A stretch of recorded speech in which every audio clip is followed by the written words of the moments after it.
Hello everyone, welcome to Zoom class. आज से हम एक नया इनिशिएटिव शुरू कर रहे हैं जिसमें हम प्रीवियस ईयर के क्वेश्चन जो है सब्जेक्ट वाइज कवर करेंगे ताकि सीएपीएफ एस्पिरेंट को ये पता चले कि किस तरीके से क्वेश्चंस आते हैं और कौन सा ऐसा सोर्स रहता है जहाँ से क्वेश्चंस बनते हैं ताकि आपके प्रिपरेशन में आसानी आए।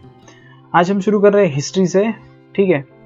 Before we begin I would like to request those who have not subscribe to Zoom class, आप सब्सक्राइब करिए और आपके जो भी दोस्त हैं जो सीएपीएफ को एग्ज़ाम के लिए प्रिपेयर कर रहे हैं सो उनके साथ ये शेयर करें। इस लेक्चर की या फिर और भी इम्पोर्टेंट पीडीएफ हम अपने टेलीग्राम चैनल पे दे देंगे जिसका लिंक हम डिस्क्रिप्शन में दे देंगे। तो चलिए शुरू करते हैं। फर्स्ट क्वेश्चन 2018 से ये क्वेश्चन है। The first question is which one of the following statement about India's independence is or are correct? कौन सी statement correct है? Let's see the first statement. The formal transfer of power on 15th August 1947 heralding India's independence was announced by Lord Mountbatten. ठीक है, अगर आपने history एक बार पढ़ी होगी तो you must be knowing that Lord Mountbatten was the person जिसके time में यहाँ पर ही अनाउंसमेंट हुआ था।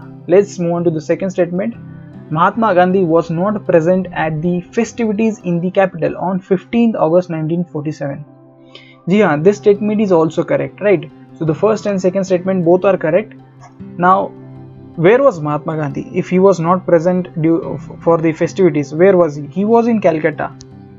और यहाँ पर 1947 में जब हमें इंडिपेंडेंस मिला तो बहुत ही कम्युनल वायलेंस हुआ था और कलकत्ता में उसका विदारक रूप देखने को मिल रहा था। So Gandhi was there trying to लोगों को कंट्रोल कर रहे थे कि आप प्लीज़ वायलेंस मत करिए। तो यहाँ इसलिए he was not present in Delhi, he was in Calcutta. So this is the explanation, right. So आप देख सकते हैं कि lord Mountbatten came to India as the last viceroy, ठीक है। And he was assigned the task of speedy transfer of power by the British Prime Minister Clement Attlee. अगले साल ये क्वेश्चन आ सकता है कि who was the Prime Minister during the Lord Mountbatten's period. Alright, so this is one of the important thing. Next, princely state such as Jammu Kashmir were given choice to either join India or Pakistan. So this is again important point. This plan was put into action by India's Independence Act 1947 and which was passed by the British Parliament and received the royal assent on 18 July 1947. On 15th August 1947, when the day of independence finally arrived, it was celebrated with the gusto all over the country, but in Calcutta, a perturbed Gandhi was trying hard to end violence that had torn the nation apart. बहुत ही ज़्यादा violence हो रहा था, ठीक है। Let's move on to the next question. Who among the following in Congress represented the socialistic view? Socialistic view कौन से ऐसे, यहाँ पर 4 लोगों के नाम दिए गए: राजेंद्र प्रसाद, नरेंद्र देव, मौलाना आज़ाद, सरदार पटेल। अगर आपने पढ़ा होगा कि कांग्रेस सोशलिस्ट पार्टी के बारे में, ठीक है, which was formed in 1934 और इसको बनाया किसने था? आचार्य नरेंद्र देव इसके प्रेसिडेंट थे और Jayaprakash Narayan as the general secretary. So this organisation is important, right. So the rise of this party was due to the increase left influence in the Indian National Congress. Indian National Congress में left का influence बढ़ा था, ठीक है। By the 1935 1/3 of the Congress member were Congress socialist. यहाँ पर एक important बात यह है कि these leaders rejected the idea of Gandhi which they saw as anti rational. So ये सारे इंपॉर्टेंट पॉइंट है। So the answer is B, alright. So doctor Narendra Dev, Acharya Narendra Dev was the president of this Congress Socialist Party which was formed in 1934. So he represents the socialistic view in the Congress. Next question is from the Indus Valley Civilization, also known as Harappa Civilization. So the first question is which one of the following statement about Harappan civilization is or are correct? First question is, there is an extraordinary uniformity in the artifacts as evident in the pottery, seals, bricks and weights. Okay, चलिए कि ये अगर आपको idea नहीं है ज़्यादा, next move on to the next question. Next statement, the late Harappan sites also maintain the same construction technique as were used in the mature Harappan sites. सो अब यहाँ पर एक स्टेटमेंट पढ़ के अगर लॉजिकली भी सोचा जाए तो हड़प्पन सिविलाइजेशन लगभग 2500 BC में इसका बात की जाती है। तो ये जो सिविलाइजेशन है, सिविलाइजेशन की बात की जा रही है, तो इसका पीरियड भी बहुत ज़्यादा पीरियड होगा।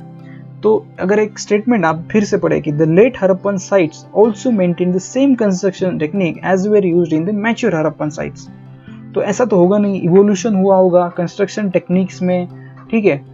तो ये स्टेटमेंट तो डेफिनेटली रॉन्ग होगा, क्योंकि सेम तो होगा ही नहीं, यहाँ पर सेम की बात की जा रही है। And the first statement is there is an extraordinary uniformity in the artifacts as evident in the pottery, seals, bricks and weights. तो ये तो जनरल स्टेटमेंट है, यूनिफॉर्मिटी तो है ही, ठीक है। So this statement is right, first statement is right. यहाँ पर एक्सप्लेनेशन दी गई है इंडस वैली सिविलाइजेशन को लेकर। So this the history of India begins with the birth of Indus valley civilisation, also known as Harappan civilisation. ये कब हुई थी? It flourish around 2500 BC in the western part of South Asia. अभी पाकिस्तान और वेस्टर्न इंडिया का part जो है, इसमें ये फ्लरिश हुई थी। इन 1920 archaeological department of India carried out excavations in the Indus valley, जहाँ पर 2 सिटीज मोहनजोदारो और हड़प्पा के जो है यहाँ पर र्यून्स मिले हैं 2 सिटीज के। इसके बाद 1924 में John Marshall, director general of archaeological survey of India, इन्होंने यहाँ पर अनाउंस किया कि न्यू सिविलाइजेशन की यहाँ पर डिस्कवरी हुई है, जो है Indus valley civilisation.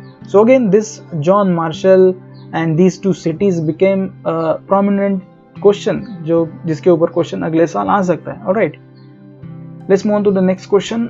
The question is from Jainism. Now Jainism, Buddhism, ये बहुत ही इंपॉर्टेंट टॉपिक है यूपीएससी के लिए। Every year you will find a question from these 2 topics, right? So you should read these 2 topics very carefully.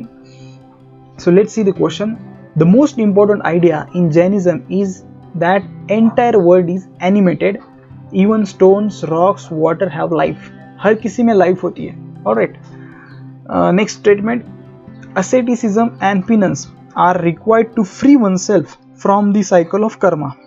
अब ये statement जो है 2, अगर आपने तमिलनाडु बोर्ड का हिस्ट्री का बुक देखा होगा तो उसमें से एज इट इज उठाया है, ठीक है। So the most important idea of Jainism is that entire world is animated, even stones, rocks and water. ये स्टेटमेंट इज ये करेक्ट है। Next is asceticism and penance are required to free oneself from the cycle of karma. ये statement भी correct है। So the answer is C. Alright, so the explanation is Mahavira regarded all objects, both animate and inanimate, have souls and various degree of conscience. So they possess life and feel pain when they are injured. And the second is the doctrine of asceticism and renunciation was also carried out to extreme length by the practice of starvation, nudity and other forms of self-torture. So both the statements are correct. Next question is from Buddhism. Buddha के related है। Who among the following was Buddha's foster mother? पूर्णा, गजलक्ष्मी, माया और महाप्रजापिता गौतमी। तो the answer is Mahaprajapati Gautami, ठीक है। Again Buddha के related जो भी persons है वो इम्पोर्टेंट होते, इस क्वेश्चन से हमें पता चलना चाहिए कि, तो हम देखेंगे कि कौन कौन से ऐसे इवेंट है या फिर पर्सन्स है बुद्धा की लाइफ में। गौतमा और Siddhartha, the founder of Buddhism, was born on 567 BC। कहाँ पर?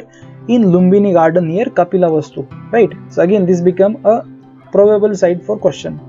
His father was Shuddhodana of Shakya clan. Again this is again a probable question. And mother Mayadevi. Mayadevi was his mother, right, but his mother died at the child birth and he was brought up by his aunt Prajapati Gautami. This is our answer from the question. At the age of 16, he married Yashodhara and he gave birth to the son Rahula. So all these personalities become a prominent site for question. So I hope you enjoyed the lecture.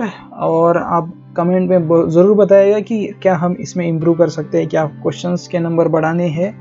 And आप हमारे Telegram channel को भी subscribe करिए, जहाँ पर हम इसकी PDF available कर देंगे। So that's all for today. All the best. Thank you very much.